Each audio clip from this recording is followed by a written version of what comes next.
Di sini yang melakukan penjajahan ya atau kolonialisme itu terutama adalah Cina dan Singapura. Tapi penjajahan juga dilakukan oleh pemerintahan Indonesia sendiri. Jadi penjajahnya itu ada 3 sebetulnya. Nah, kenapa kita sebut penjajahan? Karena memang sesuatu yang menunjukkan tindakan ala penjajah yang terjadi di banyak negara atau pengalaman kita waktu VOC melakukan penjajahan kepada Indonesia selama lebih dari 350 tahun.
Saya sudah menyiapkan tulisan terkait acara ini dengan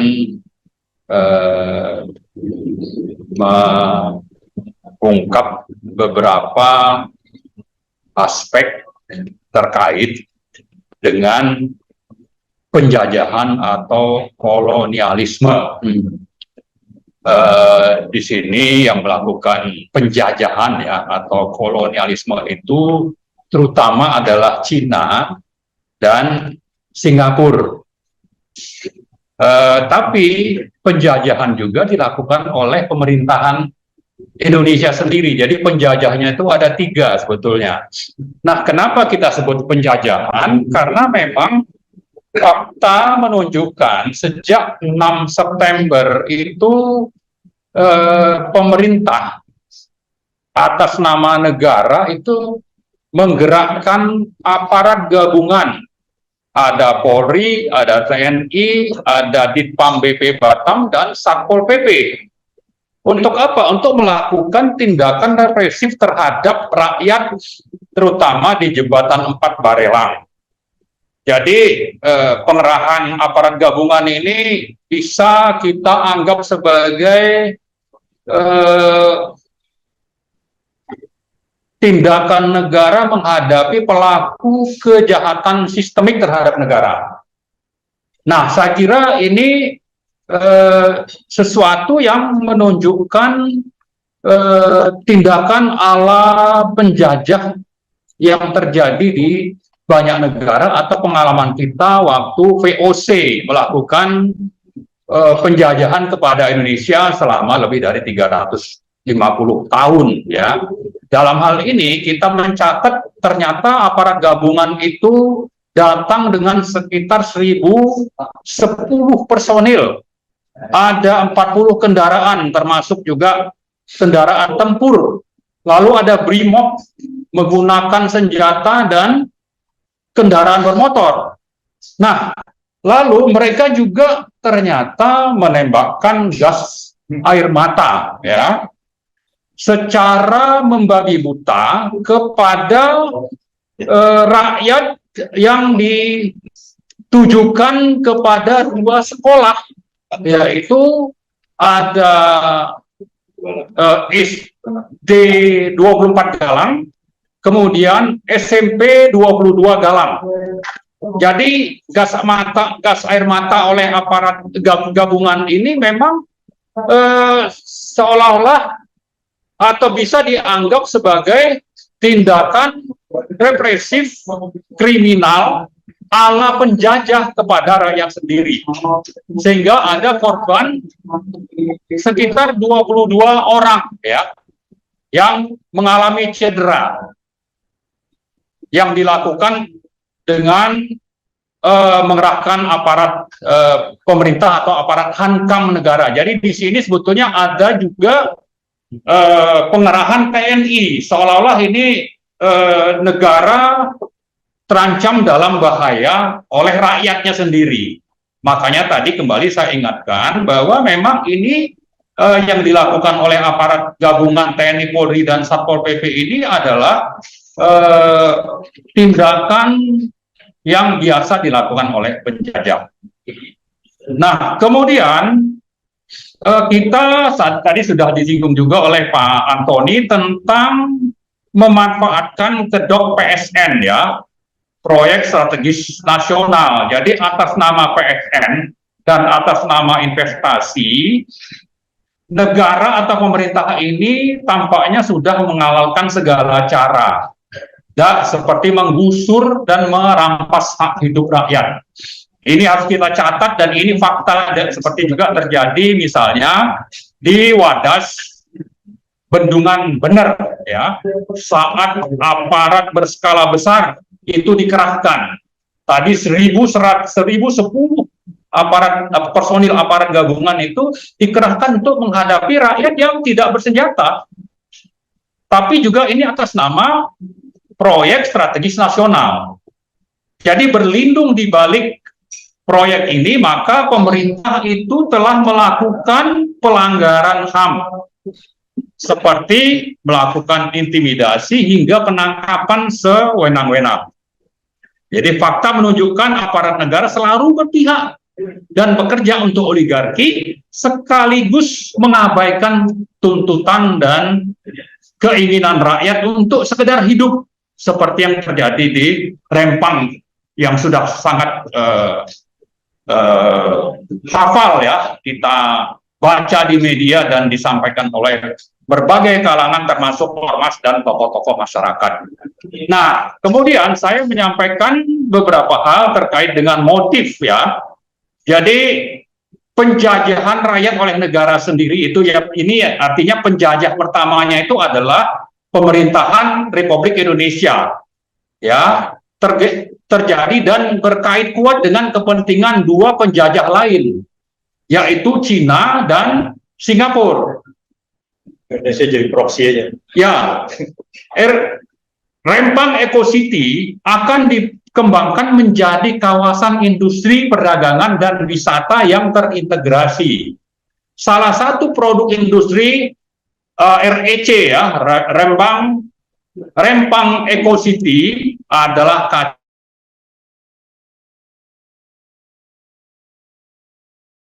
atau PLTS. Berbagai komponen lain untuk menghasilkan PLTS ini juga terkait dengan produksi dari industri di Cina daratan. Nah, kemudian yang kedua kita catat, penjajah kedua adalah Cina, yaitu di samping memperoleh pendapatan dari berbagai investasi, termasuk investasi pabrik kaca di Rempang, Cina akan memperoleh keuntungan dari berbagai produk industri, termasuk hasil industri terkait PLTS dan juga melubernya TKA Cina yang akan datang. Konon disebutkan akan ada sekitar 300.000 tenaga kerja yang dibutuhkan di Rempang dan Batam dalam rangka proyek ini dan proyek-proyek lain. Tapi melalui REC, Cina mendapatkan pijakan untuk menjalankan program obor, jalur sutra modern, termasuk melaksanakan eksodus rakyat ke Rempang. Rezim Jokowi telah semakin Indonesia.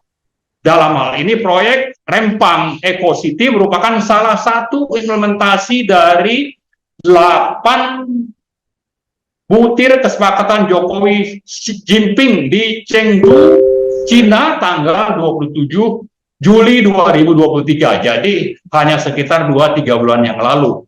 Yaitu pijakan untuk butir-butir kelima, ya, pijakan untuk proyek Rempang ini adalah butir kelima, yaitu pengembangan IKN, butir ke-6, yaitu Two Countries Twin Parks, dan butir ke-8, yaitu kerjasama teknis dan ekonomi. Kemudian, kalau terkait dengan penjajah ketiga, yaitu Singapura, kita paham negara ini sangat berkepentingan untuk melakukan ekspansi wilayah ke arah perairan Indonesia. Karena itu lalu bulan Mei 2023, jadi masih fresh ya, itu pemerintah menerbitkan PP 26 2023 tentang pengelolaan hasil sedimentasi laut. PP ini juga membuka jalan bagi ekspor pasir laut ke Singapura. Di sisi lain, Singapura memang sangat membutuhkan pasokan pasir laut untuk reklamasi karena telah berencana memperluas dan merelokasi berbagai infrastruktur, termasuk relokasi pelabuhan, kawasan industri, kawasan wisata, kawasan perumahan, dan lain-lain. Perluasan wilayah tersebut akan mengarah pada terbentuknya segitiga emas ekonomi dan pertumbuhan yang melibatkan Singapura, Batam, Bintan, Rempang, dan sekitarnya. Singapura dan Cina sangat berkepentingan mengembangkan Rempang Eco City yang merupakan bagian dari segitiga emas tersebut. Singapura pun sangat membutuhkan pasokan listrik hijau atau energi baru terbarukan bagi wilayah yang sedang dikembangkan tersebut. Maksudnya dari reklamasi tadi. Maka potensi ekspor listrik ke Singapura itu bisa mencapai 2 gigawatt. Ya. Jadi sangat besar. Sehingga produk PLTS melalui industri kaca dan solar panel yang dikembangkan oleh investor Cina tadi, itu merupakan satu paket terintegrasi dengan pengembangan segitiga emas yang saya sebutkan tadi. Nah, pada sisi lain, rezim Jokowi sangat berkepentingan mewujudkan berdirinya IKN. Setelah sejumlah investor kakap dari Jepang, Saudi Arabia, Kuwait itu mundur, maka Jokowi telah menjual daulat negara melalui PP 12 tadi terkait dengan PP 12 ini terkait dengan membolehkan HGU sampai 190 tahun dan HGB itu sampai 160 tahun. Ya. Penjualan kedaulatan ini terutama ditujukan kepada Cina dan Singapura. Padahal proyek IKN sendiri diperkirakan lebih banyak menguntungkan konglomerat, terutama Aguan ya sebagai koordinator, investasi Cina, TKA Cina, dan persiapan untuk eksodus rakyat Cina. Maka dikaitkan dengan proyek Rempang Eco City, maka pembangunan IKN oleh rezim Jokowi syarat dengan dan berkait erat dengan kepentingan pertama ekspansi wilayah dan bisnis investasi oleh Singapura. Kemudian kepentingan investasi, ekspansi wilayah, penjualan hasil industri, dan eksodus rakyat Cina ke Indonesia. Rempang merupakan proyek kolonialisasi oleh Cina, Singapura, dan rezim oligarki. Jadi kepentingan untuk membangun IKN, ya, itu dikaitkan dengan proyek Rempang karena pemerintah berkepentingan ada investor membangun IKN, dan itu terutama diharapkan datang dari Singapura dan Cina. Di sisi lain, Singapura butuh perluasan wilayah dan pasir, kemudian Cina butuh untuk investasi dan perluasan wilayah juga, termasuk untuk menjual produk industri, dan juga mendatangkan eksodus Cina ke Indonesia. Maka ini menjadi barter ya, yang dilakukan oleh rezim Jokowi, tapi sekaligus juga menjual atau menggadaikan daulat negara. Nah, terkait dengan itu, kita juga perlu mengingatkan tentang adanya ijon pemilu, ya, seperti terjadi pada rencana proyek reklamasi 17 pulau yang sudah digagalkan oleh Gubernur Anies ya pada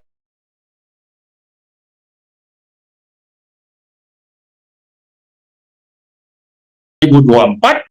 Dukungan rezim oligarki diduga kuat akan terjadi pada proyek IKN dan proyek Rempang Eco City. Para Taiwan dan penjajah Cina dan Singapura akan bergerak aktif, siap menggelontorkan logistik untuk pemenangan capres atau partai-partai dukungan oligarki yang memang berkepentingan agar proyek Rempang ini bisa dipakai sebagai salah satu alasan untuk mendapatkan logistik dari para Taiwan, termasuk juga dari negara yang saya sebut tadi, yaitu terutama Singapura dan Cina. Tapi juga sebetulnya kita bisa juga mengantisipasi atau melihat kemungkinan bahwa proyek Rempang ini bisa dikaitkan dengan perpanjangan masa jabatan Jokowi atau Jokowi 3 periode. Nah, jadi dengan berbagai uraian di atas, sebetulnya kita perlu melihat kembali tentang prinsip dasar dan pijakan filosofis pendirian negara Republik Indonesia dengan adanya pernyataan dalam pembukaan Undang-Undang Dasar 1945 di alinea pertama bahwa sesungguhnya kemerdekaan itu adalah hak segala bangsa, dan oleh sebab itu maka penjajahan di atas dunia harus dihapuskan karena tidak sesuai dengan pri kemanusiaan dan pri keadilan. Dengan adanya penjajahan oleh bangsa sendiri di Rempang, termasuk juga penjajahan oleh Cina dan Singapura, ya, kita perlu untuk mengingatkan pemerintah untuk berhenti, ya, segera menghentikan proyek Rempang Eco City. Kemudian pada saat yang bersamaan kita menghimbau seluruh rakyat, ya, mari kobarkan kembali semangat perlawanan para pahlawan Bandung Lautan Api dan semangat perlawanan pertempuran 10 November 1945 di Surabaya. Ya. Yes. Peristiwa pertempuran 10 November adalah pelajaran moral warisan terbaik para pahlawan bangsa. Mari kita mulai perlawanan rakyat ini dengan tuntutan segera makzulkan Jokowi, tangkap para pengkhianat bangsa dan kaki tangan oligarki yang masih terus memaksakan kehendak di proyek Rempang Eco City. Saya kira itu, terima kasih. Assalamualaikum warahmatullahi wabarakatuh.